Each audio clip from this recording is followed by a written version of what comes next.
اور ابھی جانیے کہ سپریم کورٹ کی پریکٹس اینڈ پروسیجر کمیٹی کے اجلاس میں 63A نظر ثانی کیس سماعت کے لیے 5 رکنی اور لارجر بینچ تشکیل دے دیا گیا ہے۔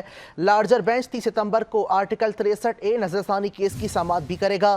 چیف جسٹس قاضی فائز عیسیٰ آرٹیکل 63A نظر ثانی بینچ کی سربراہی کریں گے۔ اسی حوالے سے مزید تفصیلات جان لیتے ہیں سجاد حیدر سے۔ سجاد، کیا اپڈیٹس ہیں آپ کے پاس؟ جی بالکل، آج سپریم کورٹ نے آرٹیکل 63A نظر ثانی کیس میں سماعت کے لیے 5 رکنی لارجر بینچ تشکیل دے دیا ہے۔ 5 رکنی لارجر بینچ 30 ستمبر کو 63A نظر ثانی کیس کی سماعت کرے گا۔ چیف جسٹس قاضی فائز عیسیٰ 63A نظر ثانی بینچ کی سربراہی کریں گے، جبکہ جسٹس منیب اختر، جسٹس امین الدین خان، جسٹس جمال خان مندوخیل اور جسٹس مظہر عالم میاں خیل اس بینچ میں شامل ہوں گے۔